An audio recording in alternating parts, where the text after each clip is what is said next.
আজকে আমাদের বড়ই সৌভাগ্য যে স্বাধীন বাংলাদেশে আমরা সকল দল মত আজকে একই মঞ্চে দাঁড়িয়ে কথা বলতে পারছি এবং আমাদের সাথে হওয়া যে বিগত সময়গুলোতে যে নিপীড়ন ঘটেছে, মানবাধিকার হরণ ঘটেছে, সেই গল্পগুলা আমরা আজকে বলতে পারছি জাতির সামনে। উপস্থিত রয়েছেন বিগত 16 বছরে নির্যাতিত পরিবারসমূহ, গুম হওয়া পরিবারসমূহ এবং এই জুলাই আন্দোলনে যারা শহীদ হয়েছেন, যারা আহত হয়েছেন তারা এবং তাদের পরিবাররা আজকে এখানে উপস্থিত ছিলেন। আজকে এখানে উপস্থিত আছেন বিভিন্ন রাজনৈতিক দলের সিনিয়র এবং তরুণ নেতৃবৃন্দ এবং এই ধরনের একটি আয়োজন করার জন্য আমি মায়ের ডাক সংগঠনটিকে আন্তরিকভাবে ধন্যবাদ এবং কৃতজ্ঞতা জানাচ্ছি। এবং এই যে মায়ের ডাক, অধিকার, এই সংগঠনগুলো আমাদের সাথে সব সময় ছিল। আমরা যখন কথা বলতে পারতাম না তখন তারাই কিন্তু আমাদের কথাগুলো বলতেন। সকলের আলোচনা করলেন, বক্তব্য দিলেন এবং আমরা দেখতে পাচ্ছি যে সকলের কথার মধ্যে কিন্তু আমাদের সেই যে মিল আমরা দেখতে পেলাম। কারণ আমরা সকলেই বিগত 16টা বছর ধরে, 15টা বছর ধরে আমরা নিপীড়িত হয়েছি, নির্যাতিত হয়েছি। ফলে মজলুমের কোনো দল হয় না। আজকে সকল মজলুম আমরা এক পাটাতনে দাঁড়িয়েছি এবং আমরা মনে করি এই যে আমরা যারা নিপীড়িত হয়েছি, এই নিপীড়িত পরিবার, নিপীড়িত মানুষগুলো আমাদেরকে সবসময় ঐক্যবদ্ধ থাকতে হবে।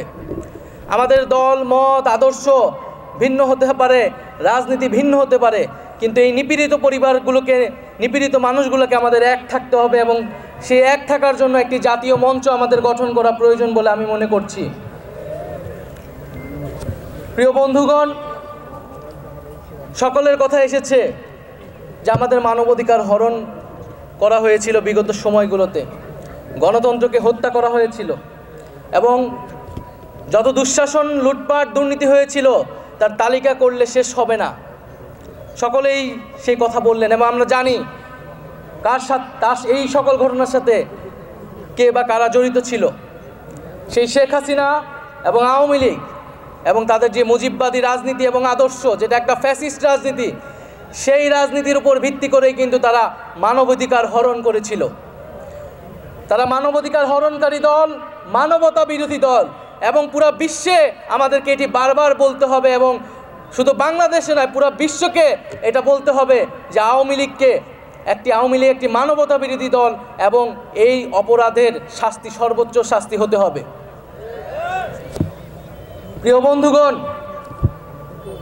আমরা বলেছি যে এই যে যারা গণহত্যা করেছে এবং এই গণহত্যা শুধু এই জুলাই আন্দোলনে নয়, ক্ষমতার শুরু থেকেই এই মানবাধিকার হরণ এবং গণহত্যার সাথে তারা জড়িত। শেখ হাসিনার হাতে রক্তের দাগ সবসময়ই ছিল, যেমনটা ছিল তার বাবার হাতে। আমরা দেখেছি পিলখানা হত্যাকাণ্ড হয়েছে, আমরা দেখেছি শাপলায় কি নির্মমভাবে হত্যাকাণ্ড এবং গণহত্যা সংঘটিত হয়েছিল এবং এই সর্বশেষ এই জুলাই মাসে ছাত্র জনতার উপরে গণহত্যা সংঘটিত হয়েছিল। এবং আমরা দেখেছি যে শেখ মুজিব যখন ক্ষমতায় ছিলেন সে একইভাবে বাকশাল কায়েম করে মানবাধিকার এবং গণতন্ত্রকে হরণ করে এবং হত্যা করেছিল। ফলে একটি দল ইতিহাসে যখন দুইবার সুযোগ পেল এবং সুযোগ পাওয়ার সাথে সাথেই তারা বারবার মানবাধিকার হরণ করেছে, গণহত্যা হরণ করেছে, তার রাজনীতি করার বিষয়ে আর কোনো ধরনের দ্বিধা আমাদের কেন থাকবে? আওয়ামী লীগের বিদায় হয়ে গিয়েছে। আওয়ামী লীগকে পুনর্বাসন কারা কারা করবেন বা করতে চান, এখন সেইটা হচ্ছে আলোচনার বিষয়। যারা করতে চান জনগণ তাদেরকেও গণশত্রু হিসেবেই চিহ্নিত করবে এই বাংলাদেশে। ফলে সকলের কাছে আহ্বান থাকবে যে আওয়ামী লীগের বিদায় হয়ে গিয়েছে, এখন প্রশ্ন বিচারের মধ্য দিয়ে আমরা সমাজে ন্যায় বিচার কায়েম করব। যারা নিপীড়িত হয়েছে তাদের কাছে আমরা ন্যায় বিচার, আমাদের যে প্রতিশ্রুতি ছিল সেই প্রতিশ্রুতি আমরা পালন করব।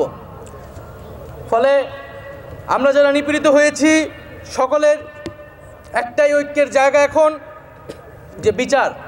আমরা এই যে ফ্যাসিস্ট রাজনীতি হয়েছে, গণহত্যা হয়েছে, তার বিচারের জন্য আমরা কাজ করব। এবং আজকে এখানে যেহেতু বিভিন্ন রাজনৈতিক দলের নেতৃবৃন্দরা রয়েছেন, খুবই দুঃখের সাথে বলতে হচ্ছে এবং আপনাদের প্রতি আহ্বান থাকবে যে বিভিন্ন জায়গায় এই যে শহীদ পরিবারের করা মামলাগুলো, সেই মামলাগুলো নিয়ে মামলা বাণিজ্য হচ্ছে এবং এটি আমাদের খুবই দুঃখের বিষয়। আমাদের এই শহীদ পরিবারগুলো কিন্তু আমাদের আবেগের জায়গা এবং সেই মামলাগুলোকে নিয়ে যারা মামলা বাণিজ্য করছেন, আপনাদের প্রতি আহ্বান থাকবে আপনারা দলে কঠোর হবেন। কোনো দলের কর্মী যাতে এই ধরনের অপকর্মের সাথে জড়িত হতে না পারে। যারা মামলা বাণিজ্য করছে, যারা চাঁদাবাজি করছে, যারা আওয়ামী লীগকে পুনর্বাসনের চেষ্টা করছে, তাদের বিরুদ্ধেও কিন্তু ছাত্র জনতা ঐক্যবদ্ধ আছে। ফলে প্রিয় বন্ধুগণ, আজকে বাংলাদেশ একটি নতুন ইতিহাসের পাটাতনে দাঁড়িয়েছে।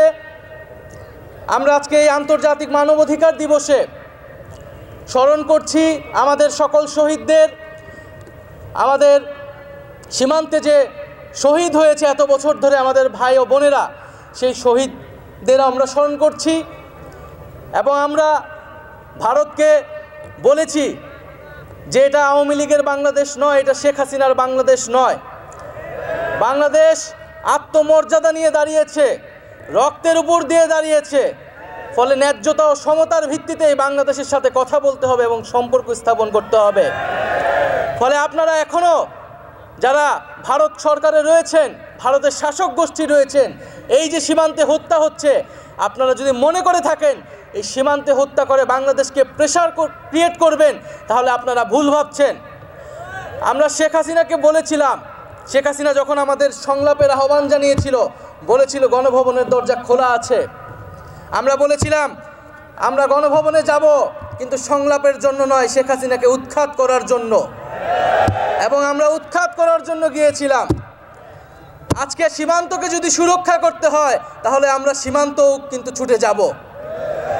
তাই আমরা বলতে চাচ্ছি, বাংলাদেশকে নিয়ে যে অপপ্রচার চলছে পুরো পৃথিবীতে, এই অপপ্রচার বন্ধ করুন। মিথ্যা দিয়ে আপনারা এই বাংলাদেশকে বিশ্বের বুকে কোনো নেতিবাচকভাবে উপস্থাপন করতে পারবেন না। এই জুলাই অভ্যুত্থানে হিন্দু মুসলমান এক হয়ে আমরা লড়াই করেছি। সংখ্যালঘু সম্প্রদায়ের অনেক মানুষ এই শেখ হাসিনার সন্ত্রাসী বাহিনী হাতে কিন্তু শহীদ হয়েছে। অথচ আমরা দেখেছি যে ভারত কিন্তু তখন এই আওয়ামী লীগকে কিছু বলে নাই। বিগত আওয়ামী লীগের সময়ে সংখ্যালঘু সম্প্রদায়ের উপরে বারবার হামলা হয়েছে, কোনো ধরনের বিচার হয় নাই এবং আওয়ামী লীগের লোকেরা এই ধরনের হামলা এবং সম্পদ দখলদারিত্বের সাথে জড়িত, কিন্তু ভারত কোনো কথা বলে নাই। তাই আমার দেশের সংখ্যালঘু সম্প্রদায়কেও বুঝতে হবে যে আওয়ামী লীগ ছিল একটা সাম্প্রদায়িক দল, সংখ্যালঘু নির্যাতনকারী দল, এবং ভারত তাকে সবসময় সমর্থন করে গিয়েছিল। ফলে এই দেশ আমাদের, এই মাটি আমাদের, আমাদেরকে একসাথেই এই মাটিতে ঐক্যবদ্ধভাবে কিন্তু বেঁচে থাকতে হবে, লড়াই করতে হবে। কোনো শক্তি যাতে আমাদের ভিতরে বিভাজন করতে না পারে, সে বিষয়ে আমরা সবসময় সচেতন থাকব। আজকে এই আন্তর্জাতিক মানবাধিকার দিবসে আমি ফিলিস্তিনের মুক্তিকামী জনতার প্রতি সংহতি জানাচ্ছি। যেই জায়নবাদী শক্তি সেই ফিলিস্তিনে মানবাধিকার হরণ করছে, তার বিরুদ্ধে নিন্দা জানাচ্ছি এবং পুরা বিশ্ববাসীকে এই ফিলিস্তিনের মানবাধিকারের পক্ষে দাঁড়ানোর আহ্বান জানাচ্ছি। প্রিয় বন্ধুগণ, আমি কথা বাড়াবো না, একটি কথাই বলে শেষ করব যে রক্তের উপর দিয়ে আমরা এই নতুন বাংলাদেশ পেয়েছি, রক্তের উপর দিয়ে আজকে আমরা এখানে দাঁড়িয়ে কথা বলছি। ফলে এই যে রক্তের যে আমরা প্রতিশ্রুতি, যে সেই বিচার অবশ্যই আমরা করব এবং সেটার জন্য আমাদের যে জাতীয় ঐক্য, জাতীয় সংহতি, সেটি সবসময় আমাদেরকে রক্ষা করতে হবে। এবং আজকে আমি এখানে এসেছি, সকল নিপীড়িতর সব সুর আজকে এক ঐক্যতানে পরিণত হয়েছে। সবাই কথা বলেছেন, যার যার নিপীড়নের গল্পের কথা বলেছেন, বিচারের কথা বলেছেন।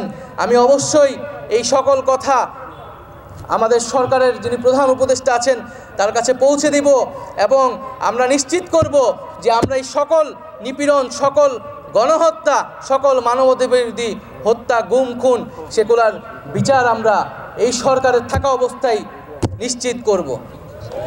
আসসালামু আলাইকুম, ধন্যবাদ।